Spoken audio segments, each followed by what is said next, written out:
बुझाए, ठंडक लाए, सबको भाए जीरा से। MTH का जलजीरा जीरा से। जीरा से असली रिफ्रेशिंग, असली स्वाद, असली मजा। MTH।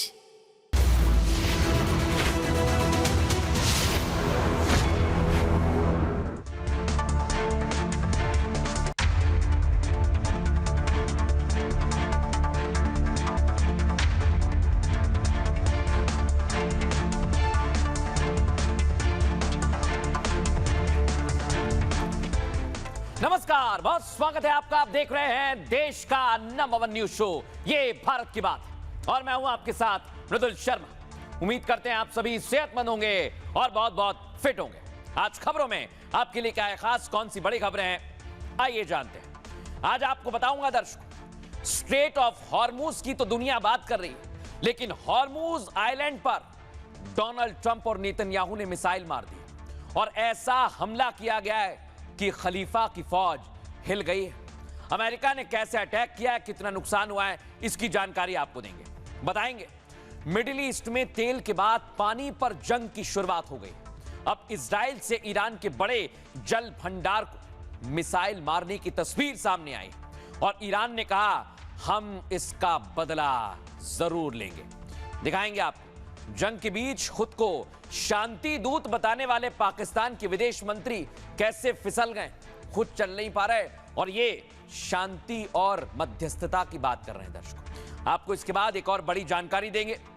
युद्ध में जेडी वेंस ने एक बहुत बड़ा खुलासा किया है। दर्शकों, ईरान एक साथ हजारों परमाणु जैकेट बना रहा है। दर्शकों, ये मैं नहीं कह रहा, ये अमेरिका की वाइस प्रेसिडेंट जेडी वेंस ने कहा है। इसके बारे में पूरी जानकारी आपको देंगे। इसके बाद बताएंगे किम जोंग ने, युद्ध चल रहा है और इस बीच एक ऐसा मिसाइल परीक्षण किया कि अमेरिका और डोनाल्ड ट्रंप की टेंशन बढ़ गई है। किम ने अमेरिका तक मार करने वाली मिसाइल का सफल परीक्षण किया है। आपको बताएंगे भारत में चुनावों को लेकर सरगर्मियां तेज है और मोदी ने यूपी से बंगाल और बंगाल से केरल तक माहौल गरमा दिया है। कैसे विपक्ष ने हमला बोला पीएम मोदी पर, इसकी भी जानकारी देंगे। दर्शकों, इस जंग में सिर्फ एक ऐसी चीज ईरान के पास है जो उसे अभी तक युद्ध में जिंदा किए हुए, और वो है दर्शकों स्ट्रेट ऑफ हॉर्मूज। और इस युद्ध में डोनाल्ड ट्रंप को लग रहा है अब हॉर्मूज आइलैंड पर बम धमाके करके वो ईरान को कमजोर कर सकते हैं और नेतन्याहू की भी यही तैयारी है। आज आपको बताऊंगा, पहली तस्वीर दिखाइए, ये आप देखें इजराइल पर। इधर ईरान लगातार अटैक कर रहा है और उधर दिखाइए फुल फ्रेम इस तस्वीर को।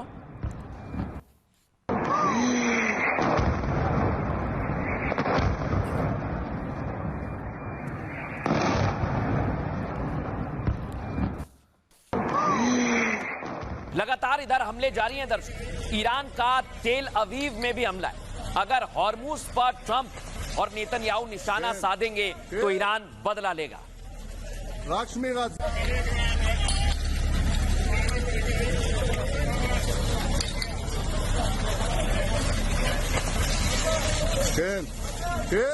दर्शकों, इधर कुवैत इंटरनेशनल एयरपोर्ट पर हमला कर दिया। ये ईरान जो अटैक कर रहा है वो मैं आपको दिखा रहा हूं दर्शकों, क्योंकि ईरान रुक नहीं रहा है। उसे पता है कि उसके पास हॉर्मूज है।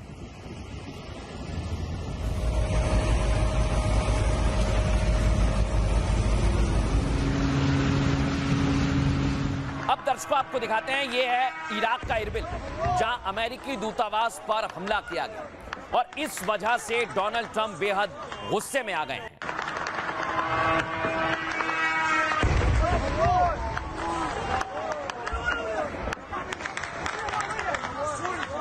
और आज दर्शकों IRGC ने भी एक बार फिर ट्रंप और नेतन्याहू को चैलेंज कर दिया है। सुनिए।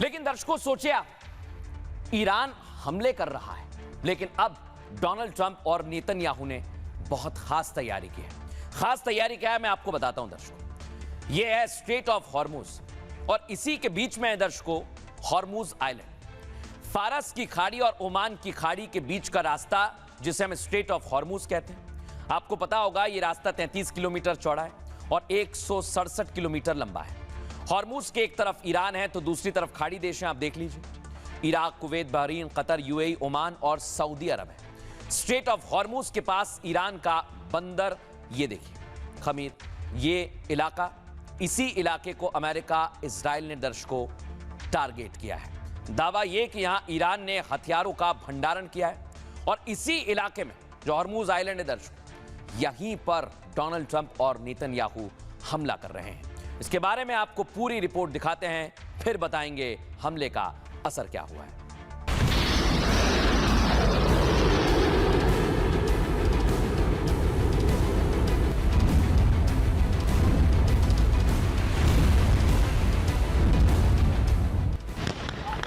मिडिल ईस्ट में एक महीने से बम वर्षा जारी है और अब तक इसके रुकने के आसार नजर नहीं आ रहे। एक तरफ ईरान पर हमले नहीं रुक रहे, दूसरी तरफ ईरान भी खाड़ी देशों में अमेरिकी ठिकानों के साथ इजराइल को निशाना बनाए हुए है।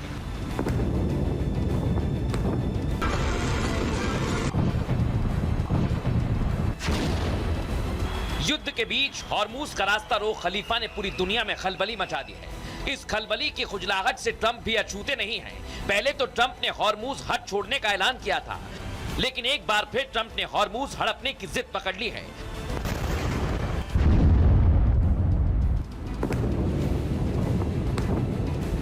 जिस पर खलीफा के सेनापति उन्हें गंभीर परिणाम भुगतने की चेतावनी दे रहे हैं। अगर ट्रंप अमेरिकी सैनिकों को ईरान भेजते हैं तो वे फारस खाड़ी की शार्क मछलियों का अच्छा खासा निवाला बन जाएंगे।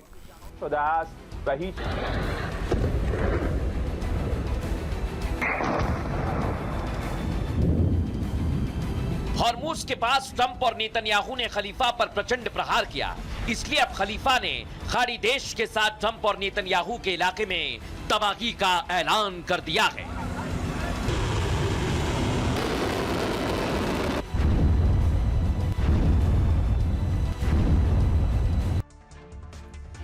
अब दर्शकों मैं आपको बताता हूं, स्ट्रेट ऑफ हॉर्मुज तो दुनिया जानती है जहां पर जहाज खड़े हुए हैं, लेकिन अब डोनाल्ड ट्रंप कब्जा कर रहे हैं उस जगह पर जो है हॉर्मुज आइलैंड। और देखिए कैसे यूएस और इजराइल ने हमला किया है दर्शकों। अब डोनाल्ड ट्रंप अगर उस आइलैंड पर ही कब्जा कर लेंगे तो फिर ईरान क्या करेगा।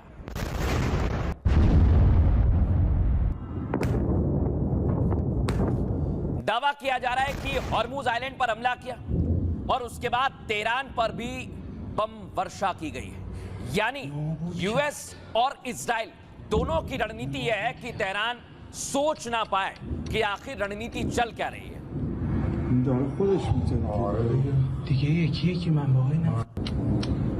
अब दर्शकों ईरान पलटवार करने के लिए तैयार होता उससे पहले ही त्रिपोली भी आ गया और त्रिपोली के टारगेट पर हैं ईरानी सैनिक। यानी डोनाल्ड ट्रंप एक तरफ कह रहे हैं कि अभी इंतजार कर रहे हैं और दूसरी तरफ खेल चालू है।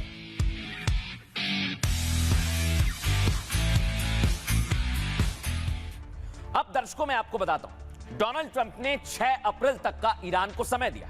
दुनिया को यह पता है, लेकिन अंदर ही अंदर खेल कुछ और चल रहा है। दर्शकों आपको बताता हूं, यह है दर्शकों वो आइलैंड, हॉर्मुज आइलैंड, देखिए आप इसे, और यहीं पर अब डोनाल्ड ट्रंप कब्जा चाहते हैं। हॉर्मुज पर ट्रंप और नेतन्याहू ने मोस्तफा को सीधे चैलेंज कर दिया है। यूएस इजराइल ने ईरानी शहर बंदर खमीर पर हमला किया। ईरान का यह शहर हॉर्मुज घाट के काफी करीब है दर्शकों, और इस हमले में आपको बता रहा हूं 5 लोगों की मौत हो गई, 4 लोग घायल हुए। आईडीएफ ने ईरान के हथियार वाली जगह को भी नष्ट करने का दावा किया है। बंदर खमीर घाट सैन्य रणनीति के लिहाज से ईरान के लिए, खलीफा के लिए बहुत अहम है दर्शकों। स्ट्रेट ऑफ हॉर्मुज तो आपने देख लिया, लेकिन अब स्ट्रेट ऑफ हॉर्मुज पर ईरान के लड़ाके बंदर खमीर से भी नजर रखते हैं, और इसी वजह से डोनाल्ड ट्रंप ने बंदर खमीर को निशाना बनाया। दर्शकों यही है वो आइलैंड। इस हमले के बाद आईआरजीसी ने अमेरिका को बड़ी चेतावनी दी है, कहा स्ट्रेट ऑफ हॉर्मुज पूरी तरह बंद कर दिया जाएगा और इजराइल के सारे पावर प्लांट को ईरान तबाह कर देगा। आईआरजीसी ने कहा खाड़ी देशों में यूएस के सारे अड्डों पर हमले किए जाएंगे और इस हमले की चिंगारी से डोनाल्ड ट्रंप के सहयोगी देश भी बच नहीं पाएंगे।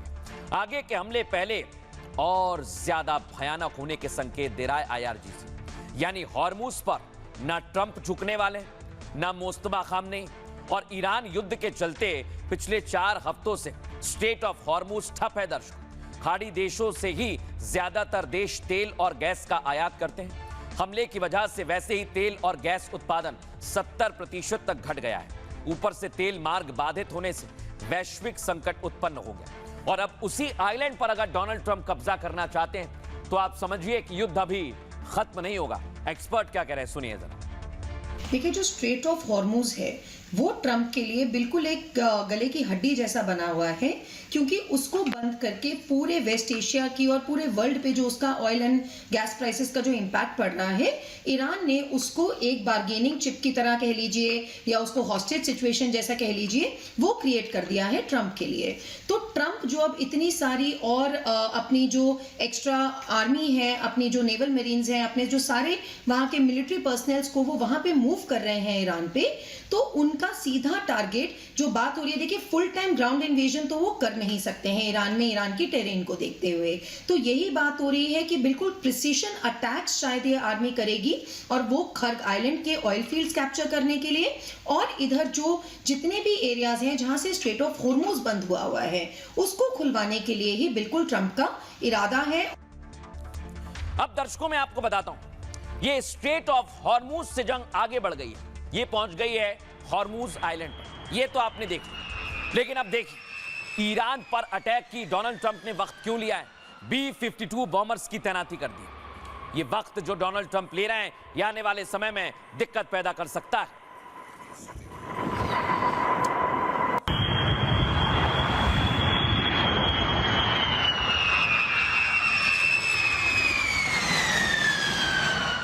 अब देखिए, डोनाल्ड ट्रंप ने कल संकेत दिए थे दुनिया को कि स्ट्रेट ऑफ हॉर्मुज अब स्ट्रेट ऑफ ट्रंप, यानी वो उसी आइलैंड पर कब्जा करना चाहते हैं। सुनिए जरा डोनाल्ड ट्रंप ने क्या कहा था। We're negotiating now, and it'd be great if we could do something, but they have to open it up. They have to open up the Strait of Trump. I mean, Hormuz. अब दर्शकों मैं आपको बताता हूं तैयारी क्यों है। ये आप देखिए, युद्ध में अमेरिका के सैनिक उतरने को तैयार है। जमीन से, आसमान से, समंदर से, तीनों ओर से डोनाल्ड ट्रंप अटैक करेंगे।